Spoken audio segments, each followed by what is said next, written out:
Assalamualaikum warahmatullahi wabarakatuh, Sobat Republika. Kembali lagi bersama kami di program News Story. Kali ini kami kedatangan tamu, salah satu sastrawan terbaik Indonesia saat ini, Kang Habibur Rahman atau biasa kita sapa Kang Habib. Assalamualaikum Ustadz. Waalaikumsalam warahmatullahi wabarakatuh. Gimana kabarnya, Bang Karta? Alhamdulillah. Ustadz lagi di mana, Ustadz? Ini lagi di Salatiga, ini di rumah di Jawa Tengah. Ya. Kang Abik ini kan kenal masyarakat Indonesia ini sebagai salah satu sastrawan Islam ya. Banyak karya-karya yang Kang Abik hasilkan itu mengutamakan ajaran Islam. Salah satu yang paling saya suka itu tentunya ayat-ayat cinta sama ketika cinta bertasbih. Di luar itu ada karya Kang Abik yang menurut saya itu sangat melompati pikiran orang gitu. Udarnya pesona Cleopatra itu kan ada 3 cerita di situ ya. Oh, luar biasa sekali itu. Nah, Kang Abik sebagian besar atau mungkin periode hidup Kang Abik itu kan dihabiskan di Mesir ya. Iya, saya kebetulan alhamdulillah saya menimba ilmu di Mesir itu selama 7 tahun ya. S1 di Al-Azhar itu 3 tahun sekian ya, katakanlah yang anggap aja selama 4 tahun. Terus kemudian lanjut S2 di sana. Jadi ya 7 tahun di Mesir. Luar biasa, Masya Allah. Ini kan qadarullah nih, Kang Abik ini kan udah diberikan banyak manfaat dari kesusastraan khususnya yang di Timur Tengah gitu, terus dibawa balik ke Indonesia dengan menghasilkan karya-karya yang luar biasa. Ini kali ini tema yang mau kita angkat ini tentang kesusastraan Arab klasik dan modern nih Kang. Kita kan tahu nih Kang ya, sastra Arab atau Timur Tengah lah, atau khususnya itu di Mesir itu kan periodenya panjang sekali kan, mulai dari zaman jahiliyah terus masuk ke periode Islam, dari dinasti Muawiyah, Abbasiyah, Utsmani sampai era modern sekarang atau biasa disebut sastra klasik, sastra modern. Nah, menurut Kang Abik ini sastra klasik modern di saat sekarang itu bagaimana kehidupan sastra di Mesir itu? Gimana Kang? Ya, kalau kita bicara sastra Arab memang panjang sekali ya. Ada sastra jahili, itu yang dimaksud dengan sastra jahili maksudnya sebelum diturunkannya Al-Qur'an ya. Itu disebut dengan fase jahili. Setelah diturunkannya Al-Qur'an, jadi turunnya Al-Qur'an itu menjadi semacam pemisah fase ya. Jadi Al-Qur'an itu mengatasi semua kecanggihan sastra orang-orang Arab zaman itu, kemudian masuk dengan yang kemudian oleh para kritikus sastra disebut dengan Al-Asr Al-Islami, yaitu masa-masa Islam.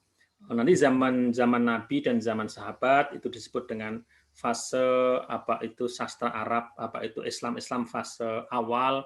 Nanti kemudian masuk di zaman Umawi, kemudian di zaman Abbasi, kemudian nanti di Andalusia juga ada, kemudian di Mesir sendiri masuk ke Mesir, dan kita tahu bersama kalau Mesir ini kan Islam masuk di zaman Khalifah Umar ya. Mesir dibawa oleh para sahabat Nabi yang membuka kota Mesir yang dipimpin oleh Amru bin As. Terus nanti sampailah fase Turki Utsmani. Di masa Turki Utsmani ini oleh para kalangan kritikus di Mesir khususnya itu terjadi semacam ada kejumutan dalam bidang sastra saat itu. Nanti kemudian masuk era modern yang ada gairahnya ya, ada gairahnya. Di era modern itu muncul sastrawan besar, dan kita harus melihat nih, sastra itu ada syair ya yang kita kenal dengan puisi, kemudian ada nathar juga. Nathar itu mungkin kita sebut dengan prosa, termasuk apa itu esai, termasuk pidato, itu bisa masuk dalam kategori karya sastra kalau di Arab ya. Lah kalau di era dan drama termasuk ya Kang ya? Drama juga, ya drama juga itu masuk apa itu prosa ya. Lah di apa itu di Mesir itu fase modern itu pasca apa itu penjajahannya Prancis. Ya. Jadi pasca Napoleon, kemudian nanti Mesir itu bersentuhan atau berkenalan dengan apa itu budaya Prancis yang kemudian nanti akan ada pembelahan ya, pembelahan apa itu istilahnya kritikus sastra menyebut itu adalah apa itu al-adab al-arabi al-islami begitu ya. Atau bahkan al-adab al-arabi kemudian apa itu al-adab al-misri al-arabi. Kemudian ada yang menghadap al-adab al-misri al-ghorbi. Jadi adab Mesir itu semacam pasca itu semacam ada pembelahan, yaitu sastra Mesir yang benar-benar berusaha mempertahankan identitas Arabnya, termasuk style dan lain sebagainya itu berusaha mempertahankan identitas Arabnya. Juga ada Mesir yang apa itu terpengaruh oleh Barat ya, oleh Eropa kira-kira begitu. Kira begitulah. Kemudian nanti ada juga apa itu dia tetap mempertahankan Arabnya, mempertahankan Islamnya, tetapi kemudian menemukan satu bentuk style yang baru, yang oleh para kritikus sastra Arab disebut apa itu menemukan kembali nyawa sastra ya, di era modern ini. Kira-kira gambarnya seperti itu apa itu Bang Karta? Oh, jadi menurut Kang Abik itu siapa aja sastrawan Mesir yang berpengaruh di dunia Islam? Kan pasca kedatangan Napoleon itu tahun 1700-an lah ya. Itu kan pasti ada pembelahan politik dan kultural. Jadi ada kultural dan politik yang dibelah, membuat sastra di Mesir khususnya itu menjadi peralihan dari sastra klasik ke sastra modern. Nah, sastra modern itu siapa yang paling berpengaruh atau siapa saja yang berpengaruh di kehidupan sastra modern Mesir? Iya, jadi apa itu Napoleon itu nggak langsung mempengaruhi karya-karya sastra, nggak langsung ya. Jadi cuma kemudian itu menjadi apa itu orang-orang Mesir jadi tahu misalnya bahwa tentara Napoleon di masa itu kan memang tentara yang hebat ya. Apa itu Eropa aja ditaklukkan sama Napoleon ya, rapian semuanya itu. Kemudian penguasa-penguasa Mesir saat itu termasuk nanti pasca Napoleon apa itu diusir ya, yaitu Muhammad Ali Pasha yang menjadi pemimpin saat itu pengen sekali punya tentara seperti Napoleon seperti itu. Jadi perlu ada modernisasi. Kemudian dia memanggil apa itu sekolah-sekolah yang ada di Prancis itu untuk mengirim guru-guru untuk bisa ngajar di Mesir gitu ya. Jadi itu mulai dari awal situ, tapi kemudian ini belum langsung seketika akan menjadi apa itu menjadi perubahan yang total, enggak ya, langsung itu enggak, tapi kemudian ada ya pertemuan-pertemuan dari secara pelan-pelan sampai nanti apa itu muncul sastrawan-sastrawan terkemuka yang dianggap sangat berpengaruh sampai sekarang ya, dalam bidang apa itu syair misalnya ya, ada Al-Barudi yang disebut oleh apa itu para kritikus itu Raid Asyair Misr al-Hadis, yaitu ya pelopor apa itu syair Mesir yang modern ya kan. Nama lengkapnya Muhammad Sami al-Barudi.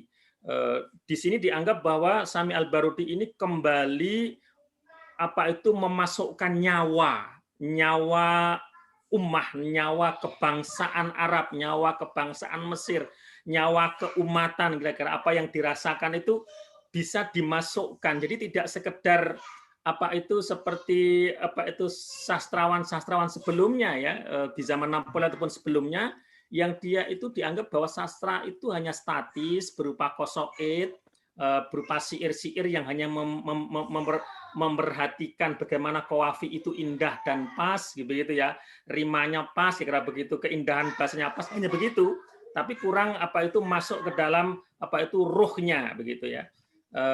Itu Al-Barudi, kemudian ada Ahmad Syauqi yang sangat terkenal sekali yang mendapat julukan Amirus Syu'ara, kemudian ada lagi Hafid atau gimana? Mustafa Lutfi mungkin. Mustafa Lutfi Al-Manfaluti itu nanti yang di Nathar, yang apa itu yang prosa ya. Kalau yang prosa juga, jadi 3 ini yang di syair, kemudian kalau di prosa nanti yang terkenal, bahkan yang paling terdepan kalau prosa itu boleh dikatakan adalah Syekh Muhammad Abduh. Itu juga dianggap apa itu sastrawan besar yang mempengaruhi karena semacam esai-esai Muhammad Abduh itu sangat kuat sekali dan kemudian juga membawa perubahan yang apa itu sangat signifikan cara berpikir apa itu orang Mesir, tidak hanya orang Mesir, bahkan cara berpikir dunia Arab, bahkan cara berpikir dunia Islam itu apa itu sangat mempengaruhi. Nanti Muhammad Abduh itu mempengaruhi muridnya, yaitu apa itu Rashid Ridho begitu ya.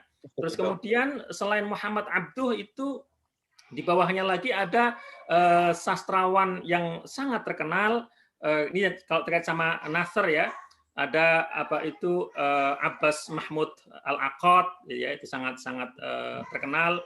Kemudian ada Muhammad Husain Haikal yang karya-karyanya dalam bahasa Arab terkait sejarah Rasulullah, sejarah Abu Bakar, sejarah Umar itu sudah diterjemahkan di Indonesia oleh seorang penerjemah ulung di Indonesia yaitu Muhammad Ali Audah ya. Lah Muhammad Husain Haikal ini menarik. Muhammad Husain Haikal ini dianggap sebagai bapak prosa Arab. Kira-kira begitu. Jadi Muhammad Husain Haikal ini adalah orang yang pertama kali menulis novel dengan cara yang modern, maka dia disebut sebagai bapak apa itu prosa Arab. Menariknya dia nulis saat itu masih belajar ya di Paris ya. Dan ini memang orang yang jenius ini apa itu dia sebenarnya di Paris itu sampai apa itu doktor itu lebih di bidang hukum, tapi kemudian juga memiliki malakah ya, memiliki apa itu semacam kejeniusan dalam bersastra. Nanti juga menjadi apa itu sastrawan besar di Mesir. Tidak hanya itu, Muhammad Husain Haikal ini juga menjadi pemikir apa itu besar, bahkan nanti juga menjadi apa itu menteri. Jadi memang benar-benar tokoh yang hebat ya. Dan Muhammad Husain Haikal ini ya meskipun dikritik oleh banyak kritikus ya, karya dia yang pertama itu apa itu judulnya apa itu Zainab ya, cerita tentang kehidupan di desa. Dikritiknya apa? Dikritik bahwa Muhammad Husain Haikal ini terlalu terpengaruh oleh style romantisnya orang Prancis karena dia mau saat itu nulis di Paris ya. Jadi misalnya karakter si Zainab ini menurut kritikus ya, ini kok terlalu apa itu dibuat halusnya kayak orang Prancis kira-kira begitu. Orang Prancis zaman itu kira-kira begitu. Kayaknya nggak begitu amat ya, tapi juga banyak yang memuji bahwa ini adalah karya yang mampu mengangkat apa itu mendeskripsikan kehidupan desa di Mesir dengan sangat detail dan sangat-sangat bagus. Kehidupan sosial di Mesir dengan di desa terutama itu dengan sangat bagus sekali. Jadi inilah apa itu Mas Karta ya, tokoh-tokoh sastrawan yang artinya karya-karya mereka itu terpengaruh dengan pemikiran Barat atau tidak, Kang Ali? Lah, tokoh-tokoh yang saya sebutkan tadi ya, misalnya Al-Barudi, kemudian yang secara syair ya, Syauqi, kemudian Hafid ya, itu secara pemikiran, secara konten dia tidak terpengaruh. Jadi masih membawa apa itu benar-benar jadi diri sebagai pertama sebagai seorang Muslim, dia tetap dia jaga, kemudian apa itu nasionalisme Mesir tetap dia jaga. Maka misalnya saya tunjukkan nih misalnya kalimatnya Hafid ya, penyair yang namanya Hafid ya, yang sangat terkenal dan kita sering ulang-ulang kalau di pesantren itu dalam muhadharah itu sering kita ulang-ulang. Itu ternyata itu karya seorang apa itu bukan karya klasik zamannya Nabasiyah, enggak. Itu karya Hafid ya, misalnya kalimat al-ummu madrasatun. ya kan? Idza a'dattaha a'datta sya'ban thayyibal a'raqi. Ini kata-kata Hafid dalam syairnya. Ibu adalah madrasah. Jika engkau persiapkan dia dengan baik, engkau sudah menyiapkan sya'ban thayyibal a'raq.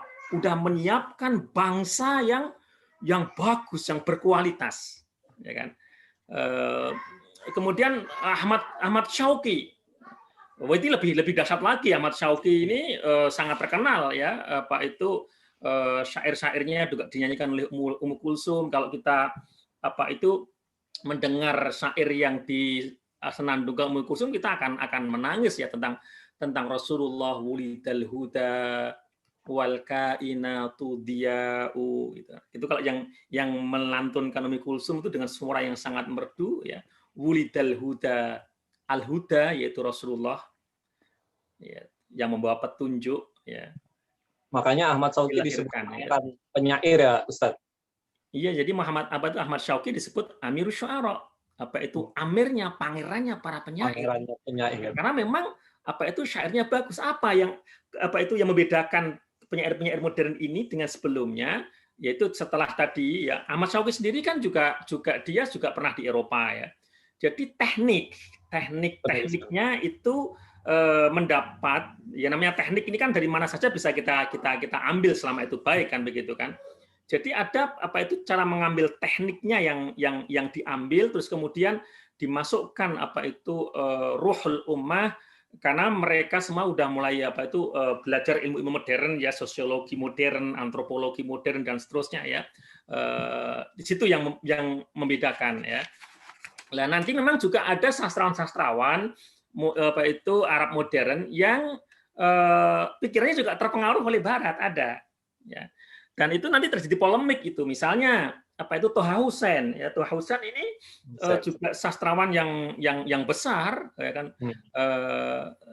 Tetapi dia terpengaruh cara berpikir Barat ya kan. Nah, nanti Toha Hussein ini kan berpolemik dengan sastrawan besar juga ya. Toha Hussein ini yang disebut dengan al-adab al-misri al-ghurbi, kira-kira begitu.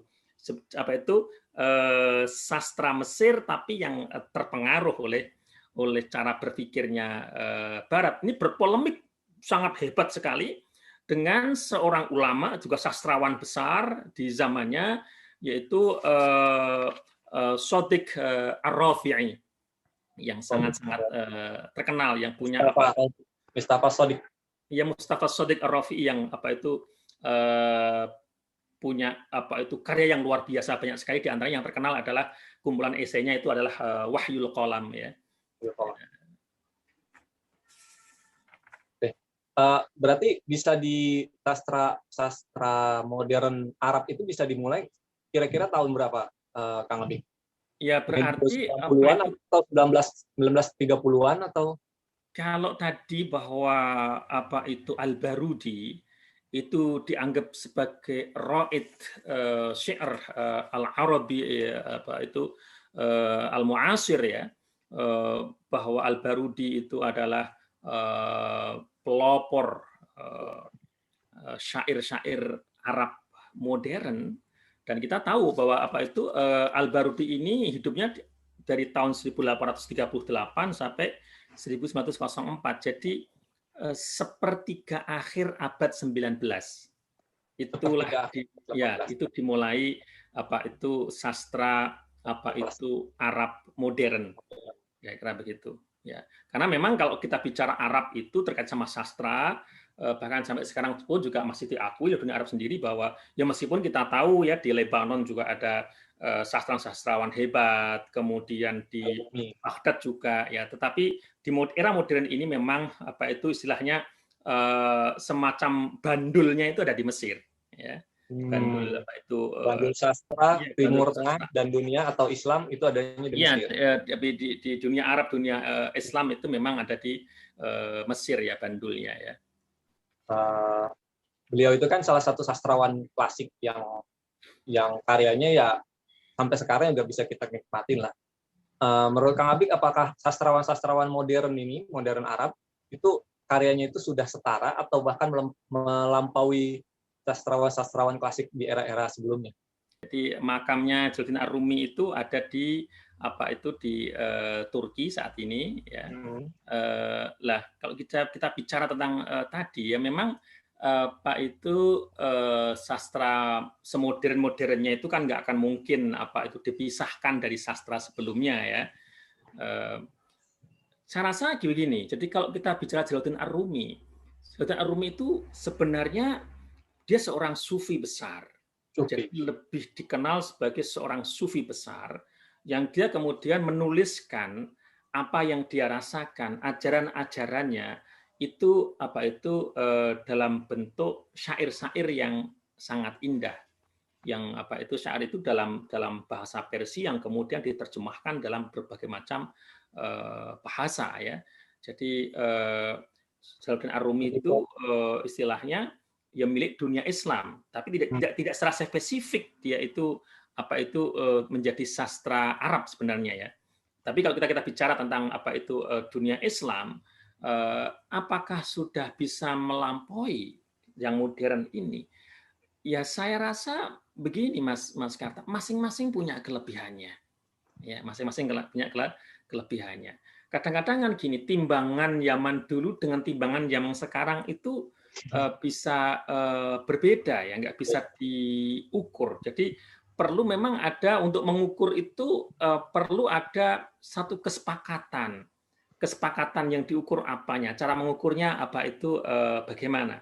Sama dengan misalnya nih kita membandingkan misalnya di Indonesia misalnya kita kan juga punya karya sastra yang melimpah ya, juga sastra bahkan ketika Indonesia dulu sekali masih berupa kerajaan-kerajaan itu sudah kita punya sastrawan yang luar biasa dari Aceh, kemudian sampai di Maluku, di Jawa, di banyak tempat kita punya sastrawan. Misalnya kita tidak bisa langsung serta-merta membandingkan misalnya karyanya Raja Ali Haji dibandingkan dengan karyanya Pak Dezawi Imron, Sulit Emas misalnya. Lebih bagus mana? Kita nggak bisa serta-merta langsung seperti itu karena lahir di zaman yang berbeda dengan tes, dengan rasa yang berbeda ya. Saya rasa masing-masing punya kelebihannya, kira-kira begitu. Sama juga misalnya tadi Rumi misalnya, Rumi memang dahsyat ya. Tetapi kita nggak bisa langsung menilai bagus mana sih Rumi dengan Ahmad Syauqi Amirul Syu'ara ya kan. Kalau saya mengatakan dua-duanya sama-sama luar biasa, sama-sama bagusnya gitu kan. Saya nggak bisa untuk mengatakan bahwa Syauqi lebih bagus daripada Rumi atau Rumi lebih bagus daripada Syauqi ya kan gitu kan. Tetapi bahwa mereka berdua di zamannya masing-masing adalah boleh kita sebut yang terbaik saat itu, kira-kira begitu. Jadi begitu Kang Karta. Oke. Berarti kalau menyangkut ke sastrawan, kita lompat ke sastrawan Islam di Indonesia. Ini kabarnya gimana, Kang? Kalau untuk sekarang kan, kalau era-era modern itu kan kita punya kayak Pak Abdul Hadi, terus Pak Taufik Ismail gitu yang sudah lumayan senior. Apakah perkembangan sastrawan Islam khususnya di Indonesia itu punya potensi untuk lebih berkembang lagi?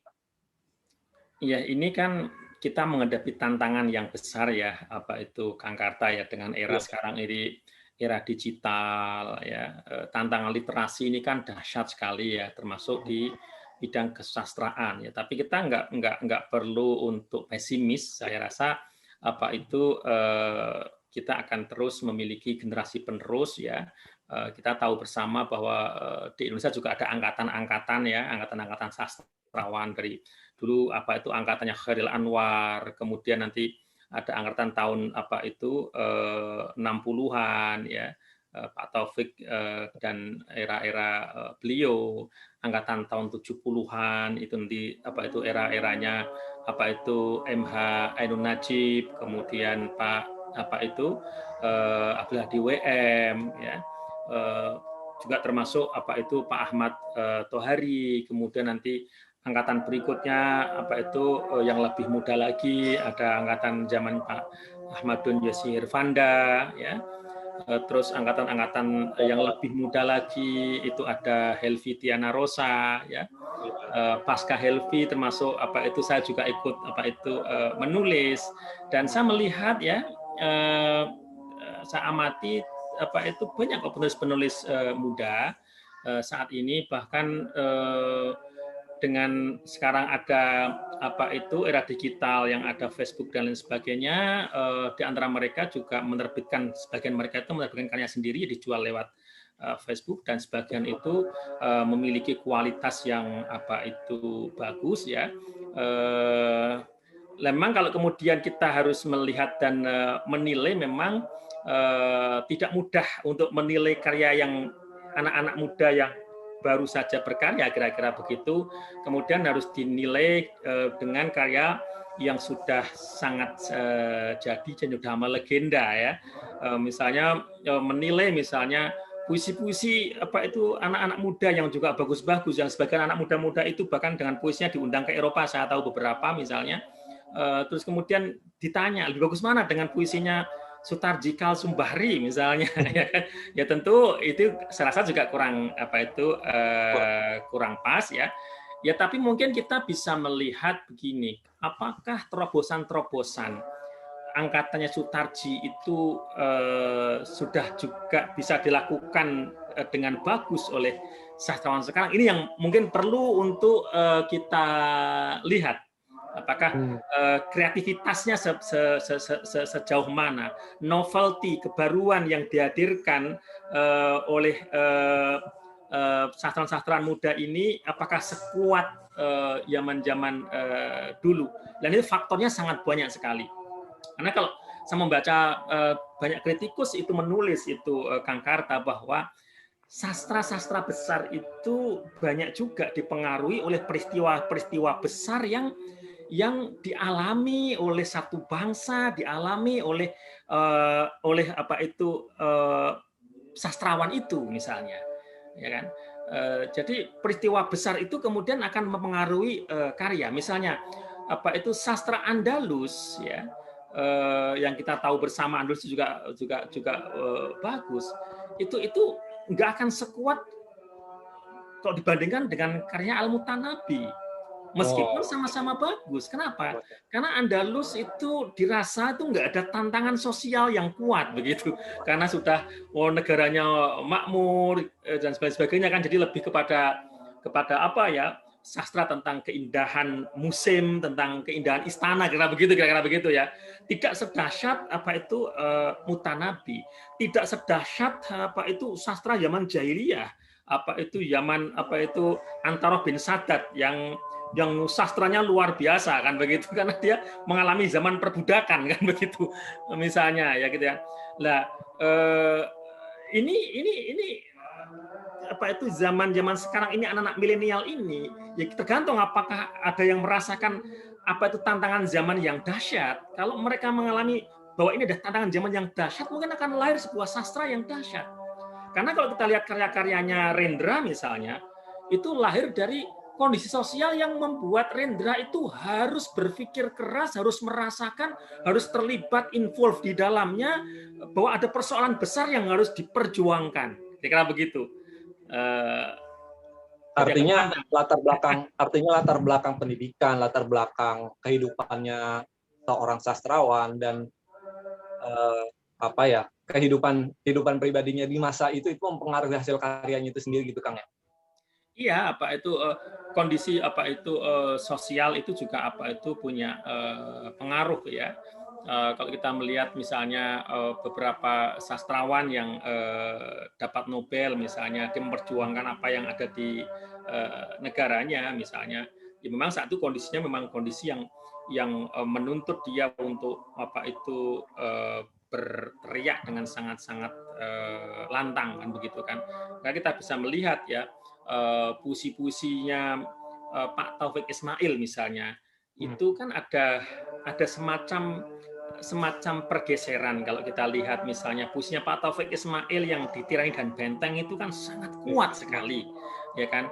ini apa itu sekarang juga masih kuat, tetapi kan kekuatannya itu agak sedikit berbeda dengan yang puisi-puisi yang ada di Tirani dan Benteng yang melegenda itu. Kenapa? Ya karena saat itu Pak Taufik Ismail pertama memang darahnya masih muda. Yang kedua memang saat itu peristiwa tahun 66 itu kan peristiwa yang besar dalam sejarah Indonesia kan begitu kan. Ini yang kemudian punya apa itu pengaruh apa itu dalam karya kan begitu. Ini Kang, jumlah sastrawan ini kan kita kayak kalau kita perbandingkan ya, sastrawan perempuan gitu kan, mau di Indonesia, mau di sastrawan Timur Tengah, Arab khususnya itu kan perempuan itu sastrawan perempuan itu minim gitu kan. Kita tahu kan di Arab gitu. Sekarang tuh beberapa hari terakhir tuh lagi heboh-hebohnya seorang kita bisa menyebutnya feminisme. Dia Nawal El Sadawi itu lagi heboh. Menurut Kang Abi, apakah dia itu bisa dimasukkan ke dalam kategori sastrawan atau memang dia di luar itu gitu? Menurut Kang Abi, salah satu kita bukan berbicara soal dianya, tapi soal bagaimana perempuan muslimah itu membuat karya yang tak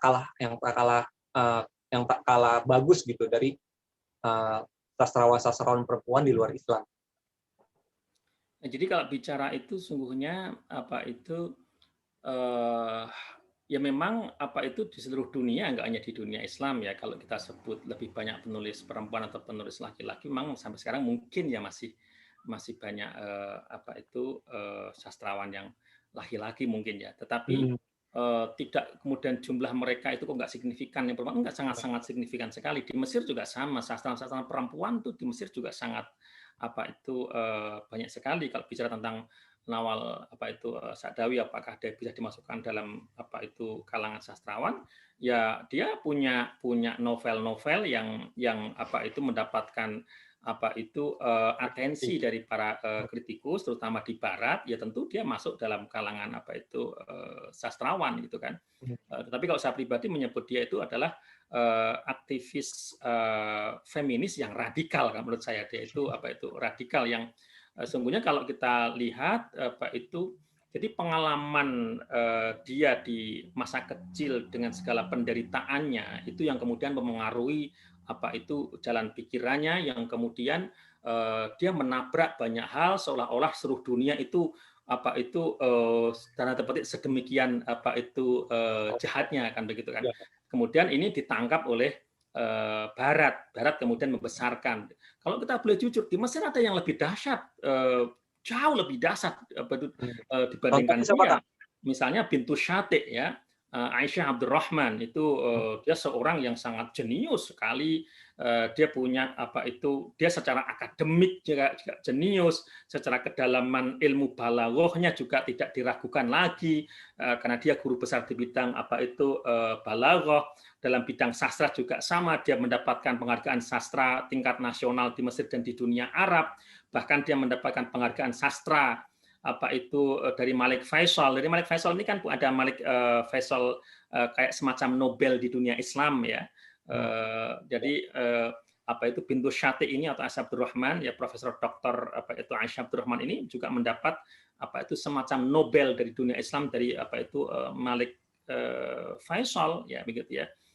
Dan karya dia juga, dan dia tidak hanya sekedar untuk dirinya, dia juga mengkader, dia real dalam perjuangan perempuan, dia guru besar, dia mengkader apa itu banyak perempuan Arab yang kemudian meraih pendidikan tinggi. Misalnya di antara murid dia itu ada apa itu dari profesor yang dari Saudi itu Maryam siapa saya lupa namanya itu, yang dibimbing oleh Aisyah Abdurrahman ini, kemudian nanti dia sampai S3 di Prancis. Karyanya apa itu Aisyah Abdurrahman yang sangat fenomenal ini adalah misalnya apa itu At-Tafsir Al-Bayani fil Quran, kemudian apa itu Tarajum Baitin Nubuwah, kemudian ada banyak apa itu karya Bintu Syati. Lah masalahnya kan seperti Bintu Syati ini kan bagi Eropa, bagi Barat itu kan bukan yang seksi untuk diangkat kan begitu kan. Kalau misalnya keilmuan, keindahan bahasa, ya jauh sekali antara apa itu Nawal dan apa itu Bintu Syati gitu kan. yang ada dalam awal itu adalah keberanian dia mendobrak. Misalnya dia semoga dia sudah tobat ya. Misalnya dia mengatakan bahwa nggak ada surga, nggak ada neraka, kan itu kan dalam itu. Ya, dan dia terang-terangan seperti itu kan, begitu kan. Artinya gini Kang, besarnya pengaruh tulisan itu untuk negara dan untuk komunitas dan agama itu sangat besar ya. Misalkan kayak siapa ya? Kayak Muhammad Iqbal di Pakistan misalkan ya. Tulisan-tulisan beliau itu kan sangat berpengaruh sekali gitu kan. Nah, artinya apakah tulisan-tulisan seorang sastrawan itu bisa mengubah entah peradaban, entah politik, entah tingkat sosial dan segala macam? Menurut Kang Abik gimana Kang? Bagaimana peran seorang sastrawan itu bisa mengubah itu semua? Oh iya, peran sastrawan itu sangat penting sekali, ya kan? Kita juga kadang-kadang itu sejarah kita, kadang-kadang membaca sejarah kita sendiri, kadang-kadang kita nggak utuh ya. Misalnya sejarah tentang kemerdekaan kita, bahwa seolah-olah itu hanya perjuangan fisik atau perjuangan politis, nggak ada perjuangan budaya, nggak ada perjuangan sastra. Sebenarnya ada perjuangan sastra juga, ya kan? Karena ketika kemudian yang katakanlah para politisi pergerakan ya seperti Pak Soekarno dan yang lain-lain itu bergerak di level sana, sebenarnya juga para sastrawan juga sama di zaman pergerakan itu di tempat kita misalnya muncul karya Bebasari ya, bebas dengan bebas saat itu juga pernah ditulis oleh Pak Nasir ya, bahwa itu sangat berpengaruh karena saya itu juga pentaskan ya. Iqbal misalnya juga sama, karya-karya Iqbal ini sangat berpengaruh. Jadi Iqbal ini kan semacam arsiteknya Pakistan ini kan Iqbal, ideolognya kan Iqbal ya, dengan karya-karyanya. Tidak hanya berpengaruh di Pakistan saja, tapi juga di dunia Islam. Satu lagi yang mungkin negara kita teman-teman kita itu melupakan. Di Mesir itu ada sastrawan yang dia itu lahirnya di Indonesia. Kemudian dia remaja dan besar itu di Arab, khususnya di Mesir, yaitu Ali Ahmad Bakathir yang sangat terkenal itu. Lahir di Surabaya tahun 1910 ya.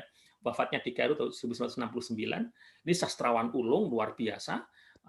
Novel-novelnya dahsyat, terutama dalam hal teater ya, drama-dramanya dahsyat. Di zamannya itu istilahnya dia superstar dalam hal drama ya, penulis yang sangat-sangat legendaris di sana. Jadi kalau dramanya itu muncul itu wah, yang nonton itu ribuan dan menjadi perbincangan. Yang menarik, Ali Ahmad Bakathir itu tahun 1946 ketika negeri kita sedang berjuang mempertahankan kemerdekaan. Ya kan, karena 17 Agustus ya. Kemudian 1946 kemudian Belanda kan datang ke tanah air kita tuh menyerang kita. Itu Ali Ahmad Bakathir itu menulis satu drama itu tentang Indonesia, tentang perjuangan Indonesia melawan penjajah, ya kan? Judulnya Aulad Firdaus, anak-anak surga, kira-kira begitu. Itu Indonesia maksudnya, ya kan? Ini perjuangan anak-anak Indonesia melawan penjajah Belanda. Bahkan nama-nama tokohnya itu ada Syahrir, ada Soekarno di dalam drama itu. Yang itu kemudian itu termasuk memperkuat, memperkenalkan, mendekatkan apa yang terjadi di Indonesia kepada bangsa Mesir. Maka kemudian wajar kalau di samping itu kan juga ada mahasiswa Indonesia kita ya, yang sedang belajar di Mesir yang juga memperjuangkan juga. Jadi di banyak sisi kemudian wajar kalau kemudian negara yang pertama kali mengakui kemerdekaan adalah Mesir, dan itu diantaranya tidak sekedar peran diplomatik yang langsung, itu ya ada perannya, tapi tidak hanya itu, termasuk peran sastrawan. jangan diremehkan, karena sastra ini bisa menjadi alat diplomatik yang dahsyat sekali. Contoh lah, misalnya Mesir itu kan juga dalam percaturan dunia kemudian menjadi sangat diperhitungkan karena memang ada sastrawan yang dapat Nobel. Turki juga sama, sangat diperhitungkan, ya kan? Karena ada sastrawannya yang dapat Nobel, kan begitu. Di antaranya, ya gitu ya. Paling tidak kita juga harus berusaha meningkatkan kualitas sastra kita, ya. Ini mungkin salah satu pertanyaan puncak ya, pertanyaan pamungkas lah. Ini kan Kang Abi kan salah satu sastrawan yang menjadi panutan lah, panutan maksudnya tolak ukurnya. Oh, sastrawan yang berhasil di Indonesia itu siapa yang namanya sangat dikenal ya, Kang Abi gitu salah satunya. Ada pesan nggak sih Kang untuk anak-anak milenial lah, kan kita kan tadi sempat bicara anak-anak milenial atau orang-orang yang memang di atas milenial itu belum mempunyai karya, entah buku, entah tulisan. Sementara di era sekarang kan, di era diskusi sekarang, di era makin orang makin susah untuk atau malas mungkin untuk membaca buku. Menurut Kang Abi apa sih kiat atau misalkan Kang Abi punya pesan untuk teman-teman yang kira-kira menulislah sebelum mati gitu? Ya, untuk adik-adikku ya, generasi milenial atau mungkin yang lebih muda lagi generasi Z ya, saya sangat berharap bahwa adik-adikku semuanya generasi milenial, generasi Z itu punya kesadaran bahwa membaca itu sangat penting. Membaca dalam makna yang serius membaca. Membaca buku dengan serius, dikhatamkan, ya kan? Sebab kalau kita hanya enjoy dengan media sosial tanpa kita memperkuat basic kita, itu nanti berapa tahun ke depan itu negara kita kan adik-adikku semuanya itu para milenial yang pegang itu. Kalau kemudian nggak kuat basicnya, nanti repot negara kita. Yang menarik itu kan penelitian di Jerman ya. Di Jerman itu ada penelitian di era saat ini, era medsos ini diteliti. Anak Jerman itu apakah lebih suka membaca buku atau lebih suka bermain medsos? Ternyata menarik. Anak-anak remaja Jerman itu lebih suka baca buku, sampai sekarang masih lebih suka baca buku. Jadi mereka tetap bermain medsos, tapi di batas yang diperlukan, ya kan? Jangan sampai itu teralihkan kita, kemudian yang semestinya istilahnya begini, kan kita tiap hari itu kan perlu makanan pokok, perlu snack, kan begitu ya.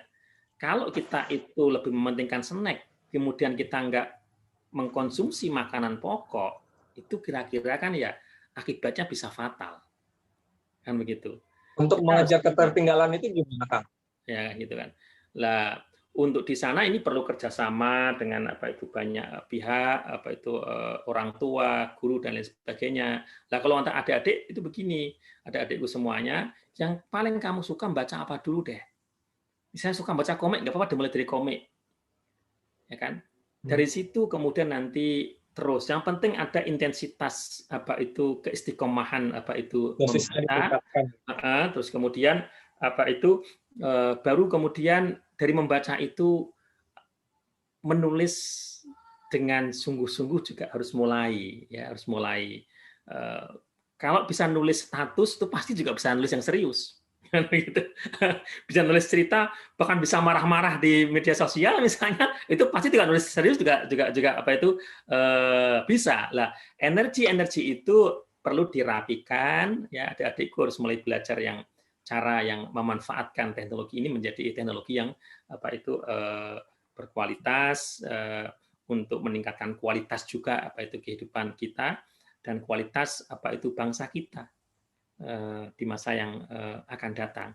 Saya rasa mungkin itu yang bisa saya sampaikan, dan terakhir saya sampaikan bahwa wahyu yang pertama kali diturunkan oleh Allah untuk umatnya Rasulullah Sallallahu Alaihi Wasallam itu adalah Iqra bismi rabbikal ladzi khalaq khalaqal insana min 'alaq iqra wa rabbukal akram alladzi 'allama bil qalam 'allamal insana ma lam ya'lam.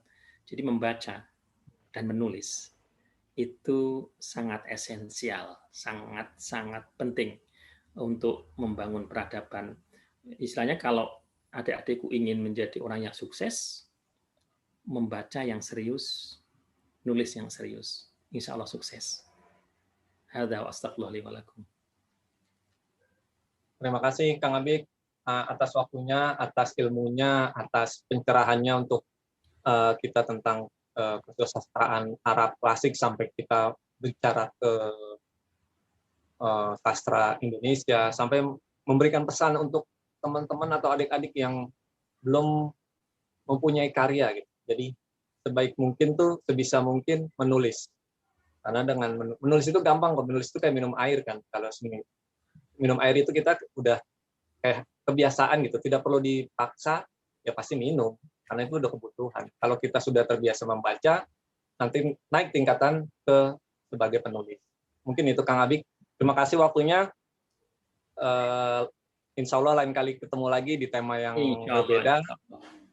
Terima kasih waktunya. Sehat-sehat terus. Amin. Ditunggu karya-karyanya, Insya Allah. Yang Said Nursi itu luar biasa sekali. Alhamdulillah. Abdi Tauhid. Ya, terima kasih Kang Abik. Sama-sama Mas Karta ya. Ya, saya akhiri. Terima kasih Sobat Republika sudah menyaksikan acara News Story kali ini. Saya akhiri. Assalamualaikum warahmatullahi wabarakatuh. Waalaikumsalam warahmatullahi wabarakatuh.